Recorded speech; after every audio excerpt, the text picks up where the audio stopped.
అగ్నేన సుపథాఘాయే అస్మాన్ విశ్వాని దేవ వయునాని విద్వాను యోధ్యస్మజ్జుహురాణమేన భూజిష్ఠాంతే నమ ముక్తిం విధేమ వహ్నిమండల మధ్యస్థం తప్తజాంబూనదప్రభం స్వాహా స్వధా సమాయుక్తం వందే యజ్ఞతనుం హరిం. చాలా గొప్ప మహోత్సవంలో మనం ఉన్నాం. యజ్ఞయాగ కార్యక్రమం, పౌండరీక కార్యక్రమం.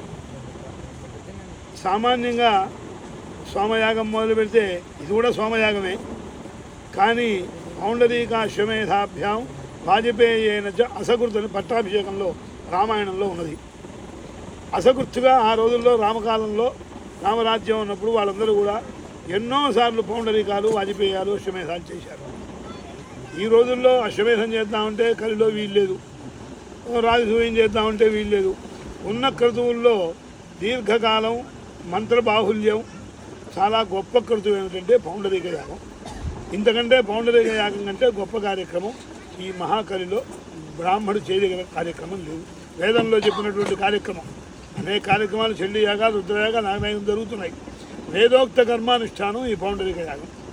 అది మరి ఈశ్వర అనుగ్రహంతో ఆ యజమానుల యొక్క సంస్కారం గొప్పది. మా బాబాయ్ గారు వారి యొక్క దీంతో వారు చేశారు పౌండరీకాలు. మళ్ళీ ఆ పిల్లలు ఆ చేయడం పౌండరీక యాగం చేయడం అనేది ఇక్కడ చూస్తున్నాం, జరుగుతున్నది. ఇది గోదావరి తీరం, గౌతమి తీరం చాలా గొప్పది. అందుకని యజ్ఞమా భువనస్య నాభిం అన్నాడు. భూమికి నాభి ఏది అంటే యజ్ఞభూమి.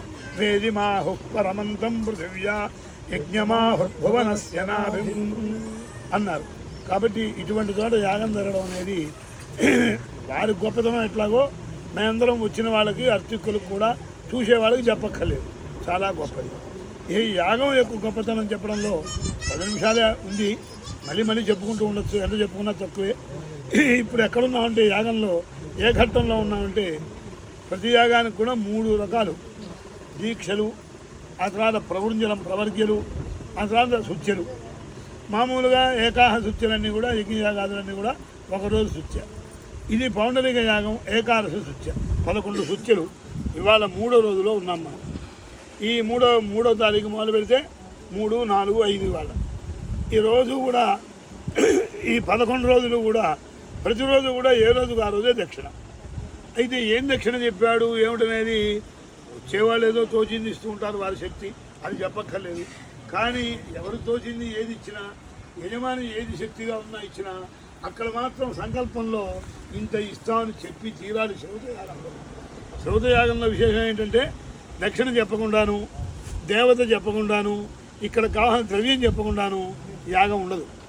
సోమం అంటే సోమం కావాలి. అందుకని యజమానో ద్రవ్య నిర్దేశం కలదు అని చెప్పి మరి ద్రవ్య నిర్దేశం కూడా చేశారు దీక్ష నాడు. అందుకని ఇక్కడ విషయం ఏంటంటే ఏమి ఇవ్వాలి అని అంటే పౌండరీక యాగానికి 5 దక్షిణం చెప్పారు. ఏకాదశ రాత్రానికి రోజు కూడా 1000 గోవులు చొప్పున ప్రతిరోజు 10 రోజులు 10,000 గోవులు. 11వ నాడు అశ్వములు, అశ్వశతం కానీ అశ్వసహస్రం కానీ. ఇది చెప్పింది 11వ రోజు. ఇది దక్షిణ. మరి ఈ దక్షిణ బట్టి అసలు మనకి సత్యమా యాగం సత్యం కాదా అని ఒక ప్రశ్న.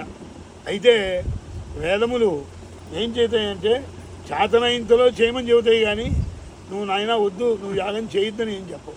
యాగం చేయొద్దని చెబితే యాగం చెప్పవు, నువ్వు చేయమని వేదం చెప్పడం ఎందుకు? అసలు చేయొద్దని చెప్పేందుకు యాగం విధి. ఆ విధిలో నీకెంతవరకు చేతనైతే అంతవరకు చేయాలి.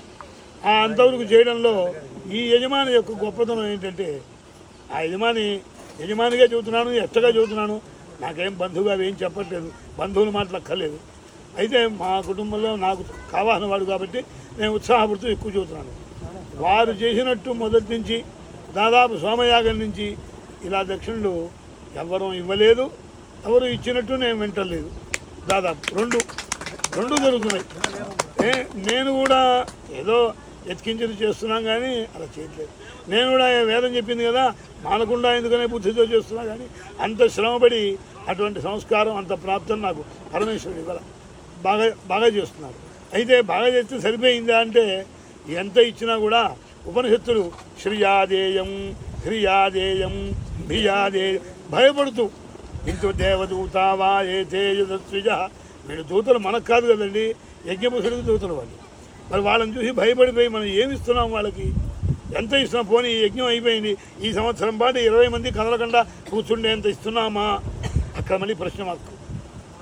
ఈ సంవత్సరం పాటైనా మళ్ళీ పౌండరీకం 10 సంవత్సరం వచ్చేంతవరకు ఇస్తే ఏదో కొంత ఇచ్చామనైనా అనుకోవచ్చు మనస్సుకి. కాబట్టి ఇవ్వడం అనేది అది పెద్ద లెక్క కాదు. మంత్రమహిమ చాలా గొప్పది. అటువంటి మంత్రం వల్ల ఏంటంటే యద్వై యజ్ఞస్య సామ్నా క్రియతే రాష్ట్రం యజ్ఞస్యాశీర్గచ్చతి. ఈ యజ్ఞముల వల్ల ఏంటంటే ఏదో మనకి పిల్లవాడు పుట్టాలని, మనకి ఇల్లు కావాలని, మన దాంపత్యం సౌఖ్యంగా ఉండాలని అటువంటి చేసే ఓ సత్యవర్ధం వస్తుంది కామనగా చేసే యాగం కాదు. పరమేశ్వర ప్రీత్యా బ్రహ్మార్పణం బ్రహ్మహవి బ్రహ్మాగ్నం బ్రహ్మణాహుతం బ్రహ్మైవతేన గంతవ్యం బ్రహ్మకర్మ సమాధం. కనీసం యజ్ఞ పాత్రల గురించి కూడా హరేర్న కించిత్ వ్యతిరిక్తమస్తి మృగాది యత్సాధనమప్యశేషం ఏతాని వై దశ యజ్ఞాయుధాని. ఈ యజ్ఞాయుధములన్నీ కూడా మన ఇష్టం దక్షిణాగ్రంగా పడేయడం, వాటిని తొక్కడం చేయకూడదు. కనీసం ఇక్కడ వాడుకుంటే వ్యజనం విషణకరణ కూడా తొక్కకూడదు. అది లేకపోతే జ్వాలే కాదు. ఇంకా హోమం చేసే పాత్రలు ఇంకా ఎంత గొప్పవో చెప్పాలి. కాబట్టి ప్రతి మంత్రానికి ప్రతిదానికి కూడా అర్థం చెప్పగలిస్తే ఒక్కొక్క దానికి ఒక రోజు కూడా సరిపోదు, సమయం లేదు. ఈ యజ్ఞం చేసేప్పుడు వేదార్థములు చెప్పడం అనేది పెద్ద విషయం కాదు. కానీ దక్షిణాకాలం కాబట్టి దక్షిణ యొక్క గొప్పతనం అక్కడ వేదం చూద్దాం. దక్షిణ అంటే ఏమిటో అంటుంది యస్వందదాతీతి, ఒక తపస్సు అయ్యి అంటుంది. ఎందుకంటే అన్ని మాటలు చెప్పచ్చు కానీ ₹1 ఇవ్వడం దగ్గరికి వచ్చేసరికి చాలా చాలా కష్టమైన విషయం. ఏదో రూపాయి ఇద్దామని అనుకుంటాము, ఇంట్లో వెళ్ళేసరికి పోనీ మళ్ళీ ఈ ₹1 రేపిస్తే ఇవాళ ₹1 ఇవ్వచ్చు కదా అనే భావం. అటువంటి భావం ఇక్కడ యజమానికి ఎప్పుడూ లేదు, అటువంటిది ఉండలేదు ఆయనకి. ఆయనకి ₹1 ఉంటే ఇంకో ₹1 అప్పు తెచ్చేసి 2 ఇద్దాం 20 ఇచ్చేద్దాం అనే భావం. సరే, ఆ ప్రకారంగా చేస్తున్నారు. ఇది దక్షిణాకాలం, ఇది పౌండరీక యాగం. ఈ పౌండరీక యాగం వల్ల దేశానికి కూడా సమృద్ధి ఉంది, కానీ ఇది ఆయన ఒక్కడికే సమృద్ధి కాదు. పౌండరీకం వృద్ధికామహాని. కాబట్టి వృద్ధి అంటే ఏమిటి? సమృద్ధి అని అర్థం. ఈ సమృద్ధి ఆయన ఒక్కడికి, ఆయన కుటుంబంలో వెళ్ళడం మాకు ఒక్కడికి కాదు, విశ్వ ప్రపంచానికి, జగత్తుకంతా కూడా ఇది 3 వేదాలతో జరిగే యాగం. ఇది మామూలుగా సత్యనారాయణ చేస్తే ఏదో పౌరాణికం వావిళ్ళ వారు రాసిన పుస్తకం 4 కాదు. ఇది అట్లా కాదు. ఇది ఆశ్వరాయణ మహర్షి ఆపస్తంభాది ఋషులందరూ కూడా దీన్ని శిశు క్రీడంతవు పర్యాతో అద్భరం. ఈ చూసేవాళ్ళు ఏంటో ఇటు నుంచి అడుగుతున్నారు, అటు నుంచి అడుగుతున్నారు, మాకేం అర్థం కాలేదు, ఏదో హోమం చూసి వచ్చామని చెబుతూ ఉంటారు వెళ్ళిన వాళ్ళు. వాళ్ళకి అర్థం కాకపోవడం కాదు, ఇటు ఎందుకు చెప్పాడో ఆ పుస్తకాలన్నీ చూసిన వారికి ఏదన్నా అర్థం కావాలి. పొద్దు నుంచి ఆలోచిస్తే ఇక్కడ భక్షణ ఎందుకు చేయాల్సి వచ్చిందని ఆలోచిస్తే ఏదో కొత్త విషయం మాకు తోచింది. ఇప్పుడు నాకు 72 ఏళ్ళు, ఎందుకు చేయాలి ఇక్కడే భక్షణ, అక్కడ చేయాలి కదా అంటే. కాబట్టి విచారణ చేస్తుంటే చాలా చాలా అపూర్వ అర్థాలు గొప్ప ఉన్నాయి. ఆ అర్థాలని తర్వాత చెప్పుకోవచ్చు. ఈ మంత్రములు విన్నా, ఈ యజ్ఞం చూసినా ఇదందరికీ కూడా చాలా గొప్ప పుణ్యము. కాబట్టి ఇంకా బాగా రావాలి అందరూ భక్తులు. ఇది తెలిసిన వారు బంగారం కొట్టుంటుంది, వంకాయలు దుకాణం ఉంది, వంకాయల దగ్గరికి అందరూ నిత్యావసరం పెడుతూ ఉంటారు. బంగారం ఇప్పుడు కొనే స్థితి లేదని అందరూ తెలిసి వెళ్ళరు. వెళ్ళపోయినా బంగారం విలువే, మిగతా శాఖాలు విలువ. కాబట్టి ఇక్కడ భక్తులు రాలేదు కదా అనే అభిప్రాయం లేదు. రాకపోయినా వాళ్ళకి పుణ్యం వచ్చేస్తుంది. వచ్చారు లేదా అని దేవుడే చూస్తాడు. చేసుకున్న వారికి చేసుకున్నంత మహాదేవ. అదే యథా వృక్షస్య సంపుష్పితస్య దూరా గంధోవాధి ఏవం పుణ్యస్య కర్మణో. ఈ పౌండరీకం పట్టిసీమలో నిన్న ఆయన వచ్చారు, రాంపండు గారు. అయ్యా ప్రతి సంవత్సరం కూడా ఇక్కడ పౌండరీకం జరగాలండి అన్నారు, ఆయన కోరిక. కాబట్టి మా అందరికి కూడా అటువంటి కోరిక. ఏదో దాంట్లో మా వాళ్ళు ఏదో 2 ముక్కలు చెప్పారు. ఆ 2 ముక్కల్లో కూడా ఈ చేసే యక్ష గారు చాలా దిగ్ధంతుడు. అన్ని రకాల ఆయన అన్నీ చూసుకుని ఇంకైనా భ్రమ ప్రమాదాలు నాకేదైనా వస్తాయేమో కానీ ఆయనకి భ్రమ ప్రమాదాలు లేవు. జాగ్రత్తగా చూసుకుని శ్రద్ధాభక్తులుగా యాగం చేస్తున్నారు. యాగ ఫలితం దేశానికి పంచిపెడుతున్నారు.